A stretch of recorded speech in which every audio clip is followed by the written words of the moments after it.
السلام علیکم ورحمۃ اللہ وبرکاتہ۔ الحمد للہ رب العالمین والصلاة والسلام علی رسولہ الکریم وعلی آلہ وصحبہ ومن سار علی نہجہ الی یوم الدین وسلم تسلیما کثیرا، اما بعد۔ آج ہماری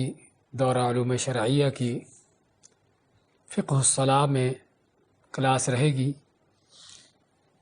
کہ جس میں ہم نماز کے آخری مسائل میں سے چند مسائل کا ذکر کر رہے تھے۔ سابقہ درس میں ہم نے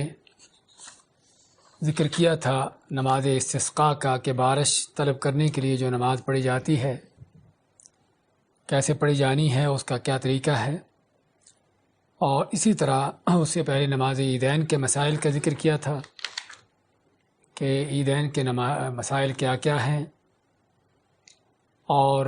اس کے لیے کیا سنت طریقہ ہے۔ آج کے درس میں انشاءاللہ العزیز نماز خوف اور اس کے بعد نماز کسوف و یا خسوف اور کچھ دیگر مسائل کا ذکر کریں گے۔ نماز خوف کیا ہے کہ جب جنگ کی حالت ہو اور دشمن کے ساتھ معرکہ چل رہا ہو یا معرکہ ہونے کی توقع ہو، یعنی دشمن سامنے ہو، دشمن کے ساتھ یا تو جنگ چل رہی ہے، جاری ہے جنگ، یا اس بات کی توقع ہے کہ دشمن حملہ آور ہوگا، تو ایسی حالت میں جو نماز پڑھی جاتی ہے اس کو نماز خوف کہتے ہیں، یعنی خوف کی حالت میں پڑھی جانے والی نماز۔ اور یہ نماز بھی عام نمازوں سے بعض حالات میں مختلف ہوتی ہے، اور احادیث میں اس کی مختلف کیفیتیں بیان کی گئی ہیں، اور وہ کیفیتیں اسی لحاظ سے ہیں کیونکہ جنگوں میں حالات ایک جیسے نہیں ہوتے، کبھی دشمن آگے ہوتا ہے، کبھی دشمن پیچھے ہوتا ہے، کبھی دشمن کے حملے کی توقع ہوتی ہے اور کبھی جنگ چل رہی ہوتی ہے۔ اسی لحاظ سے ہی اسلام نے، شریعت نے نماز خوف کے مختلف طریقہ کار دیے ہیں کہ جنگ لڑنے والے اس حالت میں دیکھیں کہ ان کے لیے کیا طریقہ مناسب ہے، یعنی مختلف طریقے جو احادیث میں آتے ہیں، اور صحیح احادیث اس بارے میں تقریباً 6-7 طریقے ذکر آتے ہیں اور سبھی صحیح احادیث میں ہیں۔ ان طریقوں کا مقصد یہی ہے کہ جیسے کہ حالات ہوں دشمن کے مقابلے میں، ایسے ہی اس نماز کو ادا کیا جائے۔ ہاں، بعض اوقات جنگ ایسے گھمسان کی ہوتی ہے کہ وہاں پر صف بندی کرنا اور جماعت کی شکل اختیار کرنا ممکن ہی نہیں ہوتا، تو وہاں پر پھر اللہ تعالیٰ کا فرمان ہے فَإِنْ خِفْتُمْ فَرِجَالًا أَوْ رُكْبَانًا، اگر تم دشمن کے ساتھ جنگ کی حالت میں ہو، ڈر میں ہو، فَرِجَالًا چلتے ہوئے بھی نماز پڑھ سکتے ہو، اور رُكْبَانًا اور اپنی سواریوں پر بیٹھے ہوئے بھی۔ ہاں، اگر اس میں بھی کھڑے ہونے کی گنجائش ہو، آدمی کسی جگہ پر ٹھہر کر نماز پڑھ سکے تو ٹھیک ہے، ورنہ چلتے چلتے سواری پر بیٹھا ہوا ہی وہ اشارے سے نماز پڑھتا چلا جائے گا، اشارے سے نماز پڑھیں گے۔ اور اس حالت میں بھی اگر تو جماعت کی کیفیت بنانا ممکن ہو، یعنی اگرچہ چل رہے ہیں سواریوں پر، جس طرح کے سابقہ زمانوں میں گھوڑے ہوتے تھے اور آج کے زمانوں میں بعض ایسی گاڑیاں وغیرہ ہوتی ہیں، تو اس میں بھی اللہ کے نبی صلی اللہ علیہ وسلم کی سنت ہے کہ آپ نے بعض حالات میں، اور جنگ کی حالت بھی نہیں تھی لیکن نیچے زمین میں کھڑے ہونے کی جگہ نہیں تھی، پانی تھا، کیچڑ تھا، تو آپ نے لوگوں کو سواریوں پر بیٹھے بیٹھے ہی جماعت کروائی۔ آپ سواری لے کر آگے ہو گئے اور باقی لوگوں نے اپنے پیچھے سواریوں پر صفیں بنا لی۔ تو اگر تو ایسے ممکن ہو تو ایسے بھی نماز پڑھی جا سکتی ہے، لیکن اگر یہ بھی ممکن نہ ہو تو پھر جس کے لیے ممکن ہو۔ اور بعض اوقات آدمی دشمن کا پیچھا کر رہا ہوتا ہے، دشمن آگے بھاگ رہا ہوتا ہے، پیچھا کرنا ہوتا ہے، اور بعض اوقات خود جو ہے دشمن سے بچاؤ کے لیے انسان کو میدان سے نکلنا پڑتا ہے۔ تو ایسے حالات میں جو ہے اگر نماز کا وقت ہو جاتا ہے اور نماز اسی وقت پڑھنا ضروری ہے، یعنی نماز کا وقت نکل رہا ہے، تو نماز کو چلتے ہوئے سواریوں پر بیٹھے ہوئے اور اشاروں کے ساتھ پڑھی جا سکتی ہے۔ اشاروں سے پڑھنے کا معنی کہ یعنی کہ نماز شروع کریں گے بیٹھے بیٹھے یا چلتے چلتے، اور رکوع کی حالت میں سر کو جھکا دیں گے اور سجدہ کی حالت میں سر کو اور زیادہ جھکا دیں گے، چاہے کھڑے ہوں، چل رہے ہوں یا بیٹھے ہوں۔ جس طرح کہ مریض اور بیمار کے لیے ہم نے ذکر کیا تھا کہ بیمار آدمی کیسے نماز پڑھے گا، تو یہاں پر بھی خوف کی حالت میں بھی اگر ٹھہرنا ممکن نہ ہو، چلتے چلتے ہی نماز پڑھنا پڑے، تو اشارے سے نماز پڑھی جائے گی، سر کو جھکا کر رکوع کیا جائے گا اور زیادہ سر جھکا کر سجدہ کیا جائے گا، جس طرح کہ صحیح بخاری کی حدیث میں ہے۔ اور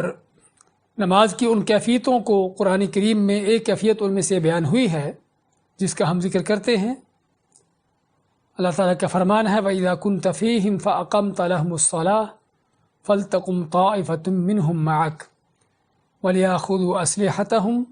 فَإِذَا سَجَدُوا فَلْيَكُونُوا مِنْ وَرَائِكُمْ وَلْتَأْتِ طَائِفَةٌ أُخْرَى لَمْ يُصَلُّوا فَلْيُصَلُّوا مَعَكَ وَلْيَأْخُذُوا حِذْرَهُمْ وَأَسْلِحَتَهُمْ، آیت کے آخر تک۔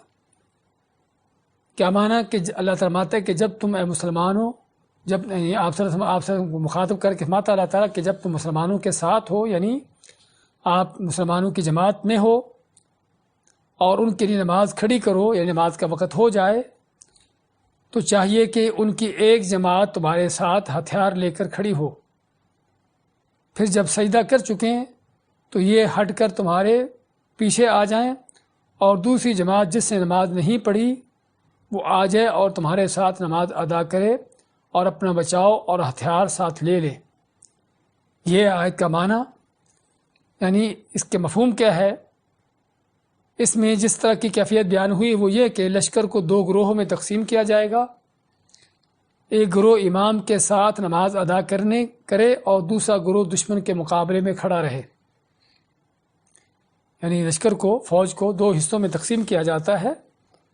اور ایک گروہ جو امام کے پیچھے کھڑا ہوتا ہے نماز ادا کرنے کے لیے، اور دوسرا گروہ دشمن کے مقابلے کے لیے کھڑا ہے۔ اور جب پہلا گروہ امام کے ساتھ ایک رکعت ادا کر لے تو وہ دوسری رکعت اپنے طور پر مکمل کریں گے، اور اس کا معنی یہ ہوا کہ امام ایک رکعت پڑھانے کے بعد بیٹھ جائے گا، لیکن مقتدی جو ہے وہ کھڑے ہو جائیں گے اور دوسری اپنے طور پر مکمل کر کے تشہد پڑھ کے سلام پھیریں گے، اور سلام پھیر کر وہ دشمن کے مقابلے میں جا کھڑے ہوں گے، اور دوسرا گروہ جو دشمن کے مقابلے میں کھڑا تھا پہلے سے، اب وہ آ کر امام کے پیچھے کھڑے ہو جائیں گا، اور امام جب وہ آئیں گے تو وہ یعنی کہ جو بیٹھا ہوا تھا ابھی تک انتظار میں تھا، تو وہ ان کے آنے کے بعد جب وہ صف بندی کر لیں گے اس کے پیچھے، امام کے پیچھے، تو امام کھڑا ہو کر ان کو دوسری رکعت پڑھائے گا۔ اب امام کی دوسری رکعت ہوگی لیکن مقتدیوں کی پہلی رکعت ہوگی، تو امام کے پیچھے مقتدی ایک رکعت پڑھنے کے بعد امام تو بیٹھ جائے گا، لیکن مقتدی جو ہے اس کے بعد دوسری رکعت پڑھنے کے لیے کھڑے ہو جائیں گے، اور جب دوسری رکعت مکمل کر لیں گے تو امام بیٹھا انتظار کرتا رہے گا، اور جب محسوس کرے گا کہ لوگوں نے تشہد پڑھ لیا ہے تو پھر ان کے ساتھ ایک ساتھ سلام سے پھیر دیں گے۔ یہ طریقہ کار ایک جو اس آیت میں دیا گیا ہے کہ، اور لیکن یہ پہلی بات تو یہ ہے، اس میں ظاہر معلوم یہ ہو رہا ہے کہ یہ کیفیت اس وقت ہے کہ جب گھمسان کی جنگ نہ ہو، جب جنگ نہ چل رہی ہو، جب صرف دشمن سامنے ہو یا دشمن قریب ہو اور اس کی طرف سے حملہ کرنے کی کوئی توقع ہو، تو پھر چاہے جائے کہ سبھی کے سبھی لوگ نماز پڑھنا شروع کر دیں۔ ان کو چاہیے کہ دو گروہوں میں تقسیم ہو جائیں، ایک گروہ دشمن کے مقابلے میں کھڑا رہے اور ایک گروہ امام کے پیچھے ایک رکعت پڑھ کے اور دوسری رکعت اپنے مکمل کر کے دشمن کے مقابلے میں چلا جائے، اور پہلا گروہ دوسرا گروہ جو دشمن کے مقابلے میں کھڑا تھا وہ امام کے پیچھے آ کے جو امام کی دوسری رکعت ہوگی وہ پڑھ لیں گے، اور ان کی پہلی رکعت ہوگی، اور دوسری رکعت پڑھنے کے بعد امام کے ساتھ سلام پھیر لیں گے۔ اس سے کیا ہوگا کہ سبھی لوگوں کو ایک امام کی جماعت مل جائے گی، اور ایک گروہ کو پہلی رکعت اور تکبیر اولیٰ مل جائے گی اور دوسرے گروہ کو دوسری رکعت اور سلام مل جائے گا۔ اسی طرح ایک اور طریقہ کار جو احادیث میں آتا ہے وہ کیا ہے کہ سبھی کے سبھی لوگ امام کے پیچھے کھڑے ہو جائیں گے، گروہ میں تقسیم نہیں ہوں گے، لیکن امام کے پیچھے کھڑے ہونے کے بعد ان کی تقسیم ہوگی۔ قیام کی حالت میں سبھی امام کے ساتھ رہیں گے، اور اس کے بعد رکوع جب کرے گا امام تو رکوع میں بھی سبھی امام کے ساتھ رکوع کریں گے، رکوع کے بعد بھی کھڑے ہونے میں سبھی ایک ساتھ ہوں گے۔ لیکن جب سجدہ کرے گا امام تو ایک صف جو ہے اگلی صف سجدہ کرے گی، پچھلی صف کھڑی رہے گی۔ جب دونوں سجدے کر لے گی اگلی صف تو اس کے بعد اگلی صف جو ہے پیچھے ہٹ جائے گی اور پچھلی صف آگے آئے گی، اور وہ دونوں سجدے کریں گے اپنے طور پر، اور پھر امام کے ساتھ دوسری رکعت پڑھیں گے۔ اور اسی طرح سے جس طرح پہلی رکعت میں ایک گروہ نے سجدہ کیا امام کے ساتھ تو دوسرا گروہ کھڑا رہے گا، اسی طرح سے دوسری رکعت پڑھیں گے۔ اور یہ بھی ظاہر معلوم یہ ہو رہا ہے کہ اس وقت ہے کہ جب جنگ جاری نہ ہو، کیونکہ جب جنگ جاری ہوگی تو اس وقت جو ہے جس سے ہم نے پہلے ذکر کیا ہے قرآن کریم کی آیت کے حوالے سے، تو وہاں پر ممکن ہے کہ پھر ہر ایک کو اپنی اپنی الگ نماز پڑھنا پڑے، یا ممکن ہے کہ سواریوں پر بیٹھے بیٹھے ان کو نمازیں پڑھنا پڑے۔ تو یہ نماز خوف کے مختلف جو طریقے آتے ہیں اس میں سے 2 طریقوں کا ہم نے ذکر کیا ہے، اور جس طرح ہم نے پہلے ذکر کیا ہے کہ اس میں مسلمانوں کا امیر اور کمانڈر دیکھے گا کہ کیا طریقہ زیادہ ان کے لیے مناسب ہے کہ جس میں دشمن کی طرف سے کوئی خطرہ بھی نہ ہو اور اللہ کا فریضہ بھی ادا ہو جائے۔ نماز خوف سے ہم کو جو سب سے بڑا سبق ملتا ہے وہ کس چیز کا ہے کہ نماز کی اہمیت کیا ہے اور جماعت کی اہمیت کیا ہے۔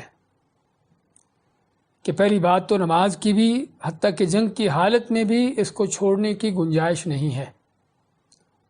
اور جنگ بھی کسی اپنی ذاتی مفادات کی جنگ نہیں ہے بلکہ اللہ کی راہ میں جنگ ہے، جہاد ہے۔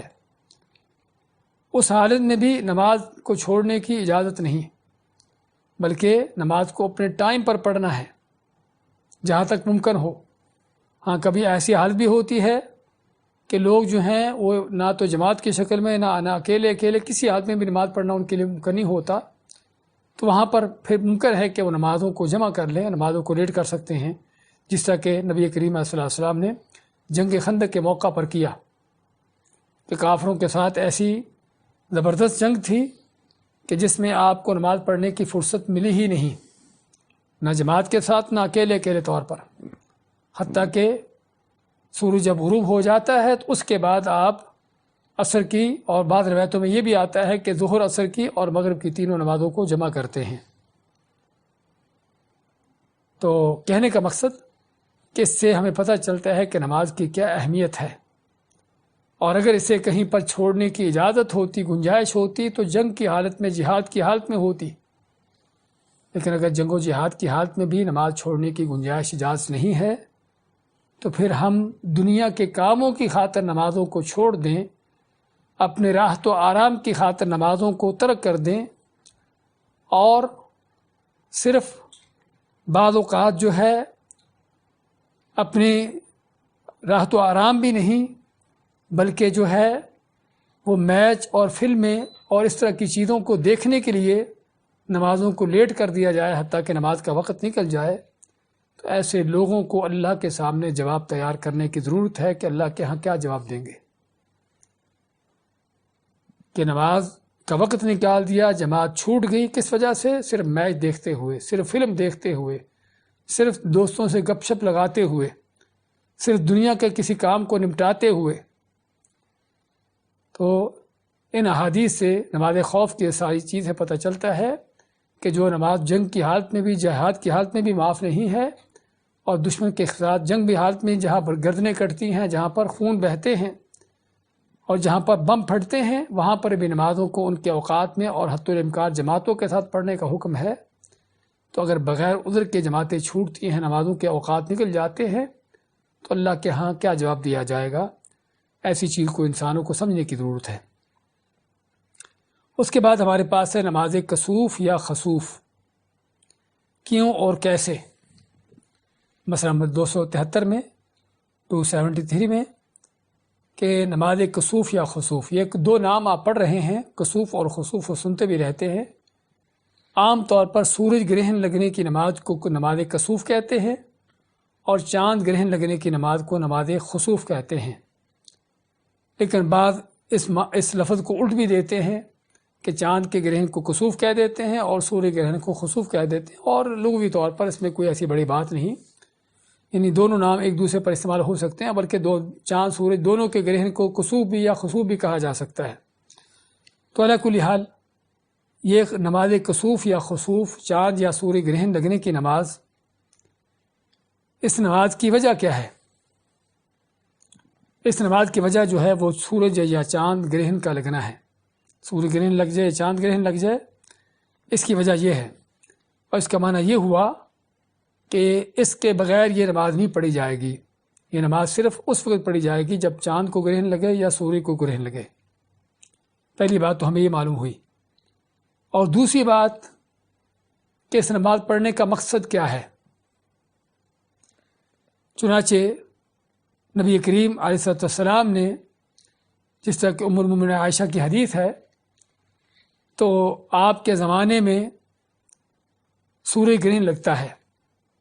اور صرف ہمیں آپ کی نبوت کی 23 سالہ زندگی میں صرف یہ ایک واقعہ ملتا ہے، اور وہ بھی صرف ایک بار سورج گرہن لگنے کا۔ چاند گرہن لگنے کا کوئی واقعہ ہم کو نہیں ملتا، اور سورج گرہن لگنے کے بھی اس ایک واقعہ کے علاوہ کوئی دوسرا واقعہ ہم کو نہیں ملتا، جس سے پتہ چلتا ہے کہ آپ صلی اللہ علیہ وسلم کے زمانے میں سورج اور چاند گرہن کا لگنا کس قدر کم تھا، شاذ و نادر تھا۔ یعنی 23 سالہ نبوت کے آپ کے زندگی میں صرف ایک دفعہ کا یہ واقعہ ہم کو ملتا ہے، اس کے علاوہ کوئی واقعہ نہیں ملتا۔ جبکہ ہم اپنی زندگی میں اگر نظر دوڑائیں تو جس کی 25-30 سال کی عمر ہے،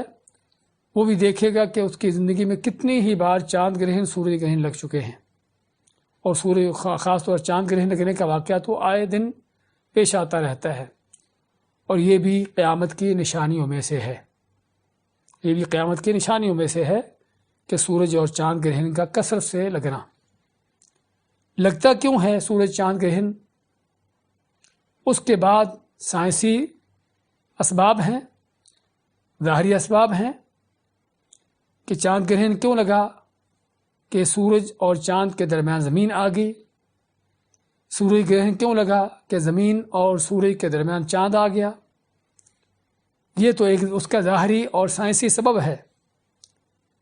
لیکن کیا اسی سبب پر یہ معاملہ ختم ہو جاتا ہے، بات ختم ہو جاتی ہے؟ جس طرح کہ آج کل بہت سے ملحد بے دین لوگوں کے فلسفے ہیں، چاند گرہن سورج لگنے میں کون سی بڑی بات ہے، یہ چیز ایسے ہوئی تو ایسے ہو گئی، تو اس میں کون سا کوئی عذاب کا پہلو ہے، کون سا کوئی ڈرانے کا انداز ہے، جو کہ حدیث میں اللہ کے نبی صلی اللہ علیہ وسلم نے فرمایا ہے۔ لیکن ایک مسلمان اور مومن، اس کا معاملہ اس سے الگ ہوتا ہے، وہ اللہ تعالیٰ کی طرف سے کائنات کی ہر تبدیلی کو وہ عبرت کی نگاہ سے دیکھتا ہے۔ رسول کریم صلی اللہ علیہ وسلم کے بارے میں آتا ہے کہ آپ جب کوئی آندھی طوفان دیکھتے یا بادل بھی دیکھتے تو پریشان ہو جاتے۔ تو کسی کہنے والے نے کہا کہ لوگ تو بادل دیکھ کر خوش ہوتے ہیں کہ بارش ہوگی، جبکہ آپ کو دیکھا جاتا ہے کہ آپ فکر مند ہو جاتے ہو۔ تو آپ مائع کے پہلے ایسی قومیں بھی گزری ہیں جن کو اللہ نے اسی بادلوں کے ذریعے ہی تباہ کیا ہے، اور خصوصاً آپ کا اشارہ قوم عاد کی طرف۔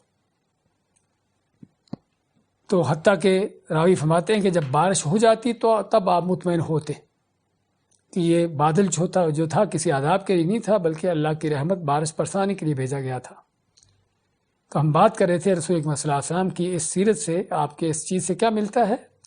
کہ جن کے دل میں اللہ کا ڈر خوف ہوتا ہے، اللہ کی پہچان ہوتی ہے، وہ اللہ تعالیٰ کی طرف سے ظاہر ہونے والی ہر نشانی، ہر اس طرح کی چیز کو عبرت اور سبق کی نگاہ سے دیکھتے ہیں۔ ان کے دل میں اللہ کا مزید ڈر خوف آتا ہے۔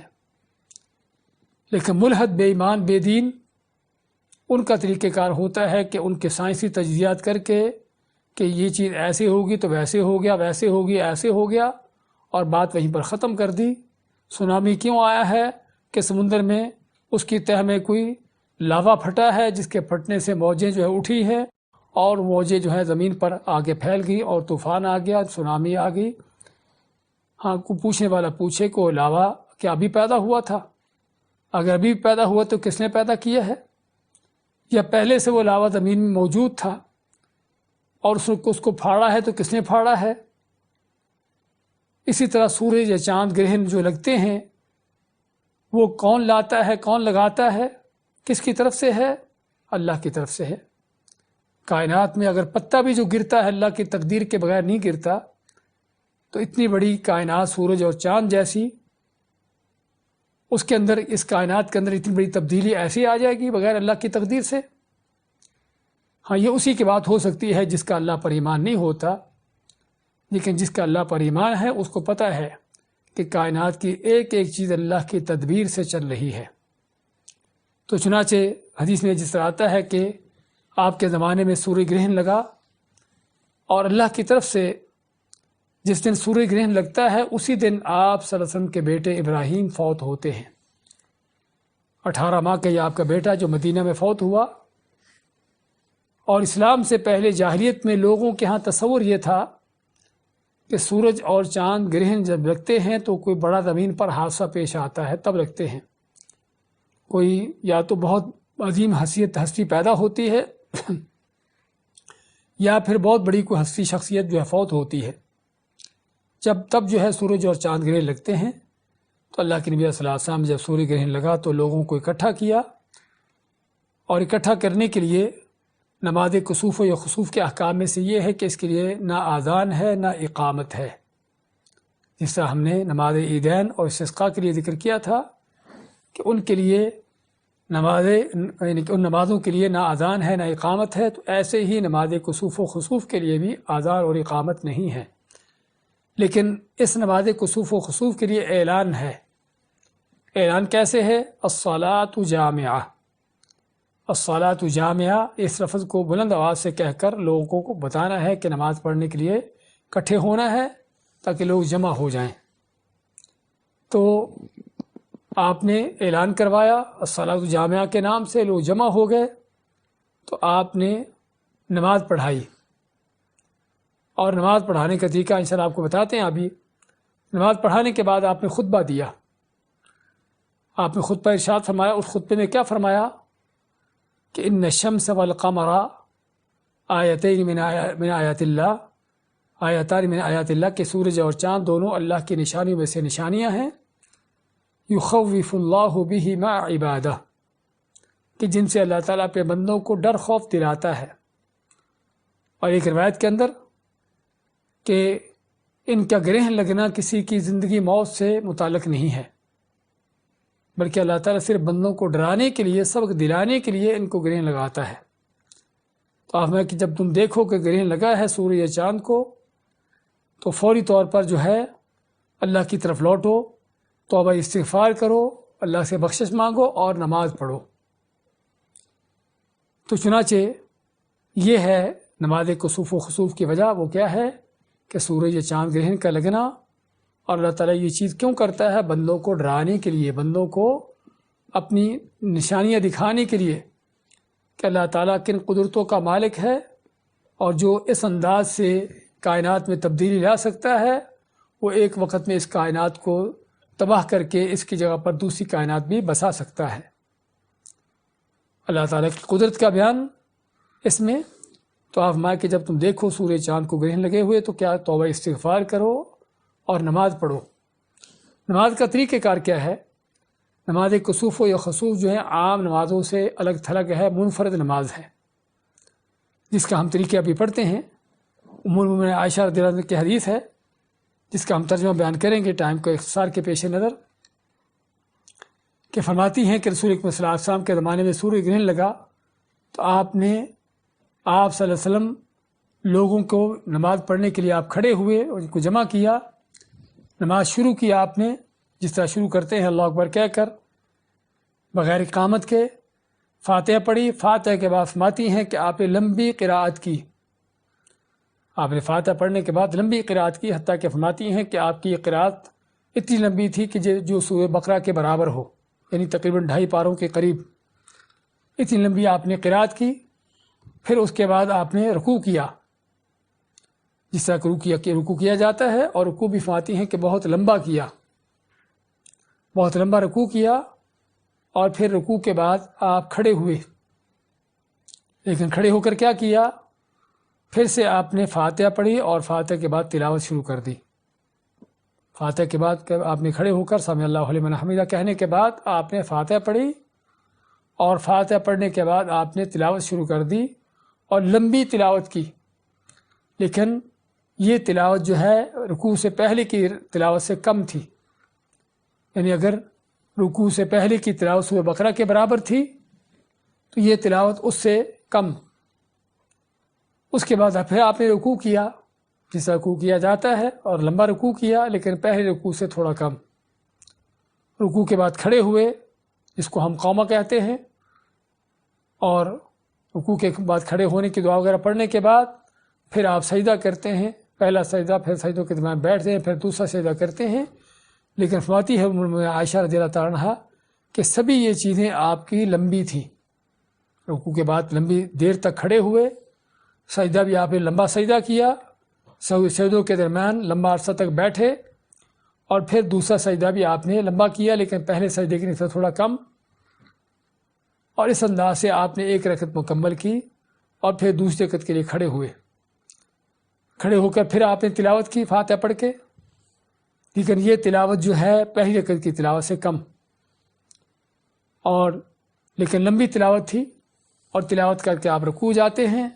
اور لمبا رکوع کرتے ہیں، لیکن پہلے رکوع سے تھوڑا کم ہے۔ رکوع کے بعد کھڑے ہو کر پھر سے فاتحہ پڑھ کے تلاوت شروع کر دیتے ہیں، اور تلاوت کرنے کے بعد پھر جو ہے آپ صلی اللہ علیہ وسلم جو ہے رکوع کرتے ہیں، اور رکوع کے بعد قومہ اور پھر دونوں سجدے، اور پھر اس کے بعد تشہد پڑھ کے آپ سلام پھیرتے ہیں۔ تو یہ ہے آپ کی نماز کسوف یا خسوف کا طریقہ۔ نماز کسوف یا خسوف کا طریقہ کہ جو احادیث میں آتا ہے۔ طریقہ کیا ہے؟ پھر سے ایک بات دہراتے ہیں مختصر طور پر کہ تکبیر تحریمہ کہہ کر بغیر اذان کے، بغیر اقامت کے تکبیر تحریمہ کہی جائے گی، لوگ پیچھے کھڑے ہوں گے صفے بنا کر،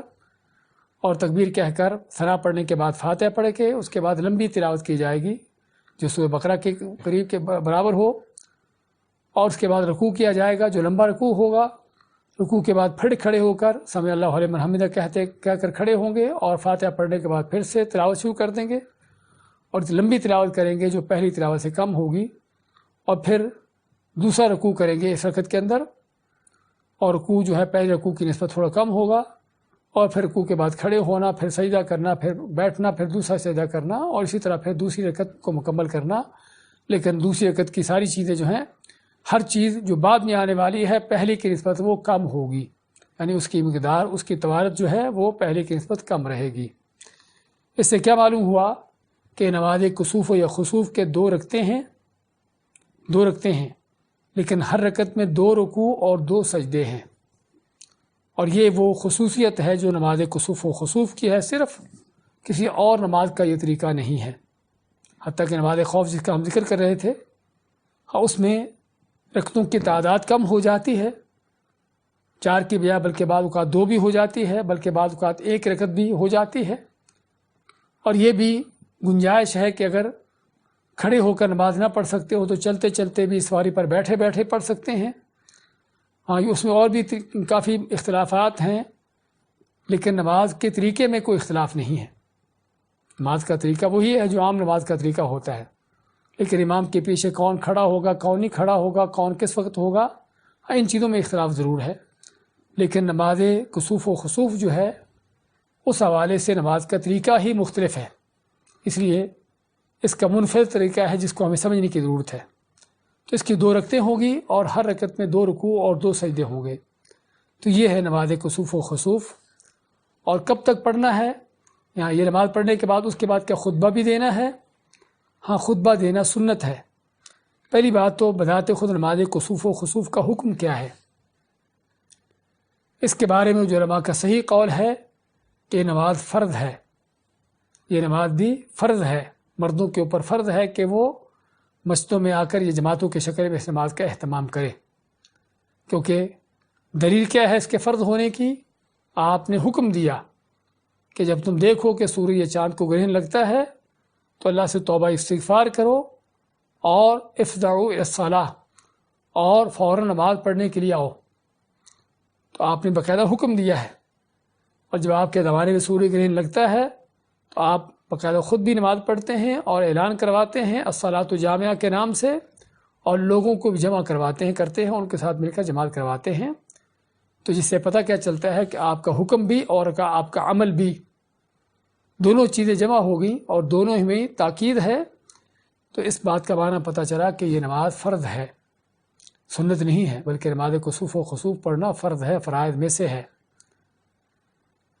اور اصل یہ ہے کہ اس کو باجماعت ادا کیا جائے، لیکن اکیلے بھی آدمی اس کو ادا کر سکتے ہیں، اور خصوصاً خواتین گھر میں اکیلے بھی پڑھ سکتی ہیں۔ اگر جماعت کے ساتھ ملنا چاہیں تو تب بھی مل سکتی ہیں، جس طرح کہ آپ نے جب جماعت کروائی مسجد میں تھے آپ، اور مسجد کے ساتھ ہی آپ کا حجرہ جس میں حضرت عائشہ رضی اللہ تعالیٰ عنہا تھی، تو بھی آپ کی جماعت کے ساتھ ہی نماز پڑھ رہی تھی۔ تو یہ ہے اس نماز کا طریقہ کہ 2 رکعتیں پڑھی جائیں گی، ہر رکعت کے اندر 2 رکوع ہوں گے، 2 سجدے ہوں گے، اور باجماعت پڑھی جائے۔ لیکن اگر جماعت نہ مل سکے تو آدمی اکیلا بھی پڑھ سکتا ہے جب تک سورج گرہن یا چاند گرہن لگا ہوا ہے۔ لیکن اگر سورج یا چاند گرہن لگنا ختم ہو جاتا ہے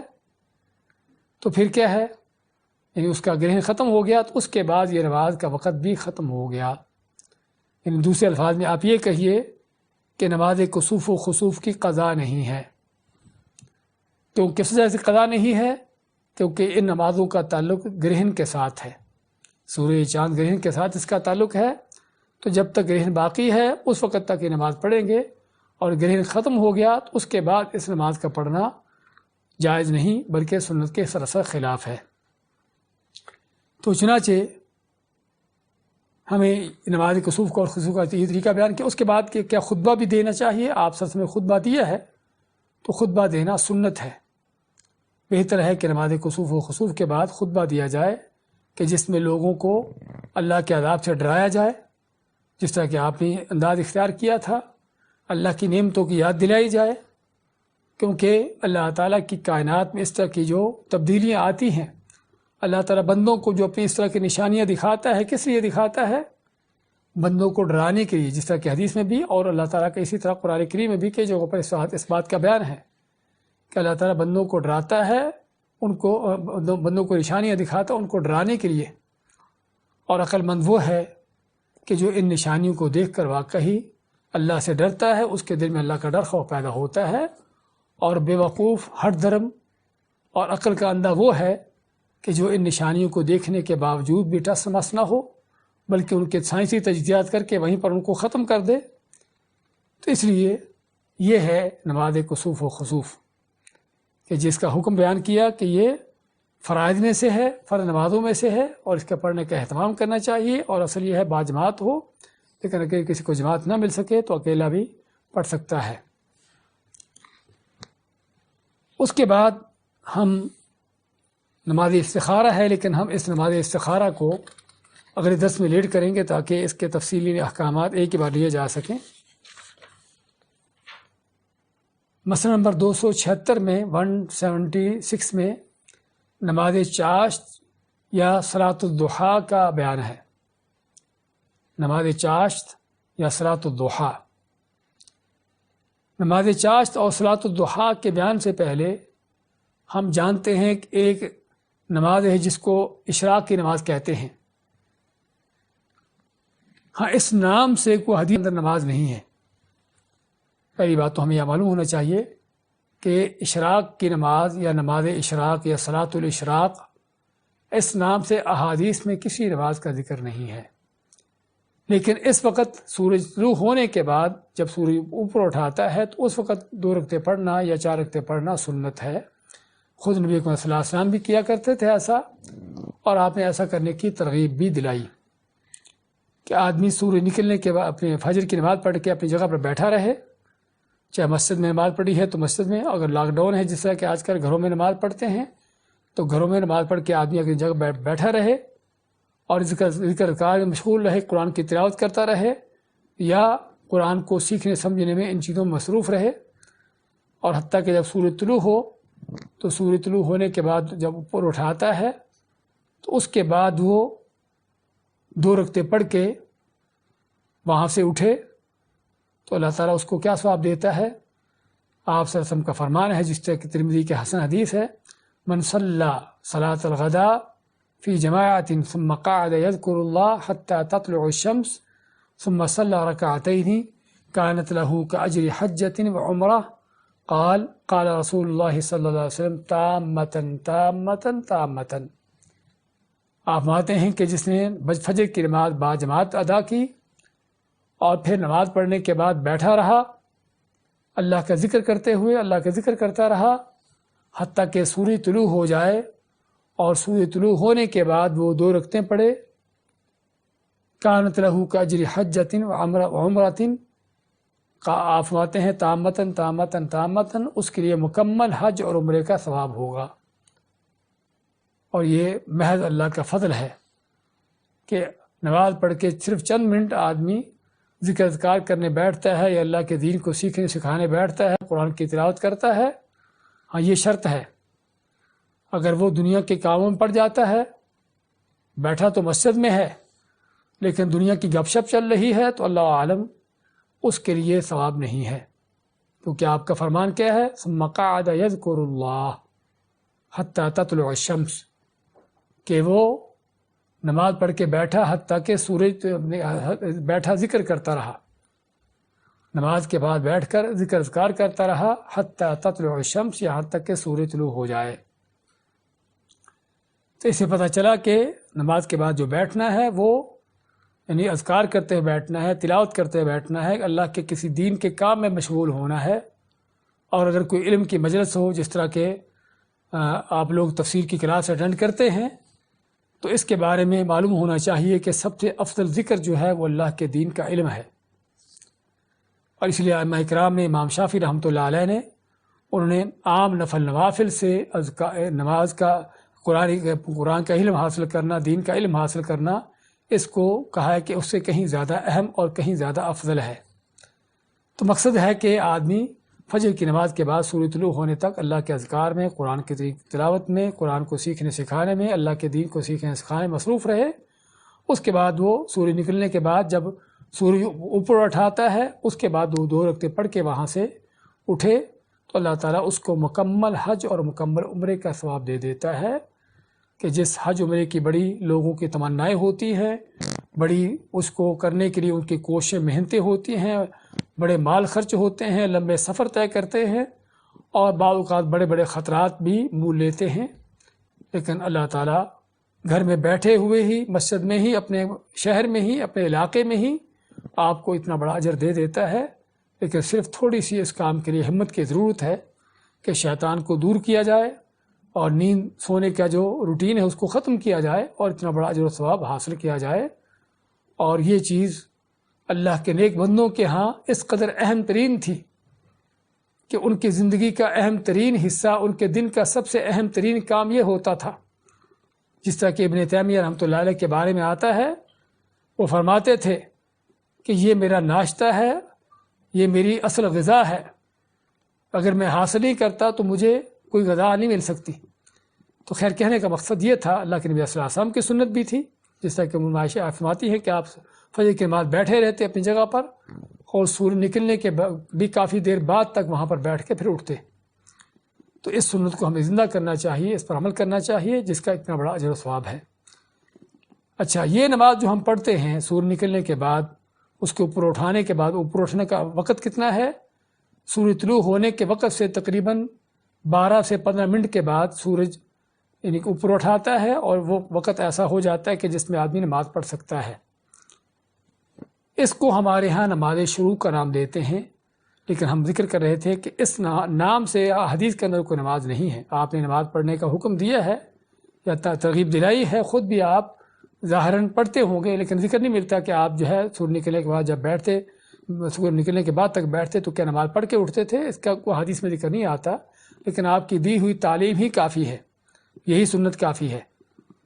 تو کیا اس نماز کا اگرچہ نام تو نہیں ہے، لیکن یہ نماز پڑھنا سنت ہے، اور اس کا اتنا بڑا اجر اور ثواب ہے، جس کو نماز شروع کہتے ہیں۔ تو کیا نماز شروق ہی نماز چاشت ہے جس کا آگے ہم ذکر کرنے والے ہیں، جس کو صلاۃ الضحیٰ کہتے ہیں؟ بعض علماء تو نماز شروق اور نماز ضحیٰ یا چاشت کو ایک ہی نماز کا نام دیتے ہیں کہ دونوں ایک ہی نمازیں ہیں، الگ الگ نہیں ہیں، جس طرح کہ ابن عثیمین رحمۃ اللہ علیہ فرماتے ہیں کہ نماز شروق یا نماز ضحیٰ یا چاشت میں کوئی فرق نہیں بلکہ ایک ہی نماز ہے، کہ آدمی اگر سورج نکل کے اوپر اٹھانے کے بعد نماز پڑھ لیتا ہے تو اس کی صلاۃ الضحیٰ ادا ہو جاتی ہے، نماز چاشت اس کی ادا ہو جاتی ہے، اگرچہ اس کا افضل وقت کیا ہے؟ اس کا افضل وقت جس کا 270 نمبر 77 میں لکھا ہوا ہے کہ اس کا افضل وقت جو ہے وہ سورج کی دھوپ تیز ہو جانے پر ہے۔ سورج کی دھوپ تیز کتنی ہو جائے؟ جس کا آتا ہے کہ صلاۃ الاوابین حین ترمد الفصال، کہ اوابین کی نماز جو ہے صلاۃ الاوابین کب ہے؟ کہ جب سورج کی دھوپ اس قدر تیز ہو جائے کہ گرمی ہو جائے اور اونٹوں کے بچے جو ہیں ان کو گرمی محسوس ہونا شروع ہو جائے۔ عموماً اونٹ جو ہیں ان کو سائے میں ہی باندھا جاتا ہے بلکہ کھلے چھوٹے رہتے ہیں اور دھوپ میں رہتے ہیں، لیکن اونٹوں کے بچے چونکہ کمزور ہوتے ہیں تو دھوپ تیز ہونے پر ان کو گرمی محسوس ہوتی ہے، تو عام طور پر پھر اونٹوں کے بچوں کو سائے میں کر دیا جاتا تھا۔ تو آپ مانتے کہ یہ وقت جو ہے جب اونٹوں کے بچوں کو گرمی لگے تو یہ وقت جو ہے صلاۃ الاوابین کا وقت ہے، اور صلاۃ الاوابین کا معنی ان لوگوں کی نماز کہ جو اللہ سے توبہ طائب ہونے والے ہیں۔ اس سے ہمیں کیا پتہ چلا کہ نماز چاشت کا وقت جو ہے اس کا بہتر افضل وقت جو ہے وہ سورج کی دھوپ تیز ہونے پر ہے، لیکن اگر کوئی سورج نکلنے کے بعد اس کو اوپر اٹھانے کے بعد پڑھ لیتا ہے تو وہ اس وقت بھی اس کی صلاۃ الضحیٰ یا نماز چاشت ادا ہو جاتی ہے۔ اور بعض علماء کا کہنا ہے کہ نہیں، نماز چاشت الگ ہے اور صلاۃ شروق الگ ہے، نماز شروق الگ ہے کہ آپ سورج نکلنے کے بعد بھی نماز پڑھو، اس کے بعد آپ جب دھوپ تیز ہو جائے 10-11 بجے 9:30-10 بجے تو اس وقت بھی نماز پڑھو، تو یہ صلاۃ الاوابین ہے۔ لیکن دونوں ہی پڑھ لے جائے تو کوئی شک نہیں کہ افضل ہے۔ اچھا، یہ صلاۃ الضحیٰ یا نماز چاشت جو ہے اس کے بارے میں آپ صلی اللہ علیہ وسلم کا فرمان کیا ہے، اس کی فضیلت کیا ہے؟ اس کے بارے میں ابو ذر رضی اللہ عنہ کی حدیث ہے کہ آپ فرمایا کہ یصبح علی کل سلامہ من احدکم صدقہ، کہ تمہیں ہر صبح اپنے جوڑوں کی طرف سے صدقہ دینا چاہیے۔ لیکن صدقہ کیا ہے؟ کیا ضروری مال سے صدقہ دیا جائے؟ آپ فرماتے ہیں فکل تسبیحۃ صدقہ، ہر سبحان اللہ کہنا صدقہ ہے، وکل تحمیدۃ صدقہ، اور ہر الحمدللہ کہنا صدقہ ہے، وکل تحلیلۃ صدقہ، اور ہر لا الہ الا اللہ کا یہ کلمہ کہنا صدقہ ہے، وکل تکبیرۃ صدقہ، اور اس طرح ہر اللہ اکبر کہنا بھی صدقہ ہے۔ اس کے بعد آپ کیا فرماتے ہیں؟ وَأَمْرٌ بِالْمَعْرُوفِ صدقہ، اس طرح نیکی کا حکم دینا بھی صدقہ ہے، وَنَهْيُ عَنِ الْمُنْكَرِ صدقہ، اور برائی سے روکنا بھی صدقہ ہے۔ تو آپ نے صدقے کی مختلف شکل صورتیں بیان کی، دوسری ایک روایت میں اس سے بھی زیادہ ہیں۔ آپ فرماتے آخر میں وَيُجْزِئُ مِنْ ذَلِكَ رَكَعَتَانِ يَرْكَعُهُمَا مِنَ الضُّحَىٰ، یہ سارے صدقات جو آپ کو مال کی شکل میں یا کسی تسبیحات کی شکل میں، نیکی کا حکم دینے برائی سے روکنے کی شکل میں دینا ہوتے ہیں، تو ان کی طرف سے سبھی سے کیا کافی ہے کہ آپ جو ہے ضحیٰ کے وقت، چاشت کے وقت 2 رکعتیں پڑھ لیں۔ جب چاشت کا وقت ہو تو اس پر آپ 2 رکعت پڑھ لیں۔ آپ مانتے ہیں کہ یہ سارے جو آپ کو صدقات دینے کی ترغیب دی گئی ہے ان کے لیے کافی ہے۔ اور اس حدیث سے معلوم ایک بات تو یہ معلوم ہوئی کہ آپ کا فرمان کہ انسان کے ہر جوڑ کی طرف سے اس کو صدقہ دینا چاہیے، اس پر ضروری ہے کہ ہر جوڑ کی طرف سے صدقہ دے۔ اور انسان کے جس طرح دوسری حدیث میں آتا ہے کہ 360 جوڑ ہیں، آپ مانتے ہیں کہ انسان کے 360 جوڑ ہیں اور ہر جوڑ کی طرف سے ہر روز اس کو صدقہ دینا چاہیے۔ اور پھر آپ نے صدقے کی مختلف شکلیں صورتیں بیان کی، اور آخر میں کہ ان سارے صدقے خیرات کی اس کے بدل میں اگر آدمی 2 رکعتیں چاشت کی پڑھ اپنے ضحیٰ کی پڑھ لیتا ہے تو اس کے لیے کافی ہو جاتا ہے۔ تو اس سے پتہ چلا کہ صلاۃ الضحیٰ یا چاشت کے نماز کی کیا فضیلت ہے، اور اس کا وقت بھی ہم نے بتا دیا، اور یہ کتنی ہے، 2 رکعت بھی پڑھ سکتے ہیں، اور 4 رکعت پڑھ لیں تو زیادہ افضل ہے، کس لیے کہ سیدنا ابو دردہ کی حدیث ہے سید ترمذی کی کہ آپ فرماتے ہیں کہ اللہ تعالیٰ کا فرمان ہے، اے ابن آدم، اے آدم کے بیٹے، ارکع علی 4 رکعات من اول النہار، کہ اے انسان آدم کے بیٹے دن کے شروع کے حصے میں تو 4 رکعتیں ادا کر لے، اکفک آخرہ یا ابن آدم، کہ آدم کے بیٹے اگر تو یہ کام کر لیتا ہے تو میں اگر دن کے شروع کے حصے میں 4 رکعتیں پڑھ لیتا ہوں تو میں تمہارے دن کے آخر تک اس کے لیے کافی ہو جاتا ہوں۔ اللہ کا اس کے لیے کافی ہو جانے کا معنی کہ اللہ تعالیٰ اس کے سارے کاموں کو سنوارتا ہے، سمیٹتا ہے، اس کے ہر طرح کے حفاظت کرتا ہے اور ہر شر سے اس کو بچا لیتا ہے۔ تو ان مسائل سے ہم کو پتہ چلا کہ ایک تو وہ نماز ہے کہ جو سورج طلوع ہونے کے بعد پڑھی جاتی ہے، لیکن اس کا حدیث میں کوئی نام نہیں ہے، لیکن آپ نے پڑھنے کی ترغیب دی ایسے شخص کو جو فجر کی نماز پڑھ کے اپنی جگہ پر بیٹھا رہے، اللہ کا ذکر کرتا رہے، تو اللہ تعالیٰ اس کو اس نماز کی وجہ سے 2 رکعتوں کی وجہ سے پورے حج اور عمرے کا مکمل ثواب دیتا ہے۔ اور دوسری ایک نماز ہے جس کو چاشت یا ضحیٰ کی نماز کہا جاتا ہے، اور حدیث میں اس کو صلاۃ الاوابین کا نام بھی دیا جاتا ہے، کہ جو سورج کی دھوپ تیز ہو جانے کے بعد پڑھی جاتی ہے، اور جس کی فضیلت آپ نے کیا بیان فرمائی کہ یہ 2 رکعتیں جو ہیں انسان کے سارے کی ہوئے صدقات سے کافی ہو جاتی ہیں۔ تو یہ تھے آج کے مسائل جس کو ہم نے بیان کیا۔ اس کے بعد کچھ انشاءاللہ مزید مسائل ہیں کہ جس میں اہم ترین مسئلہ نماز استخارہ ہے، اور پھر اس کے بعد وضو کرنے کے بعد کی 2 رکعتیں ہیں، تحیۃ المسجد ہے، مسجد میں داخل ہونے کی رکعتیں ہیں، کسی نعمت کے حاصل ہونے پر یا خوشی کے موقع پر کیا سجدہ شکر کرنا، اس کا کیا حکم ہے، کیا کوئی نماز حاجت نام کی بھی نماز ہے، اور کیا دعا کے لیے سجدہ الگ سے کیا جا سکتا ہے، اسی طرح سجدہ تلاوت ہے، قرآن کریم کی تلاوت کرتے ہوئے سجدہ کیا جاتا ہے۔ تو ان ساری چیزوں کے مختلف احکامات جس کا ہم انشاءاللہ اگلے درس میں ذکر کریں گے۔ بارک اللہ فیکم و جزاکم اللہ خیر۔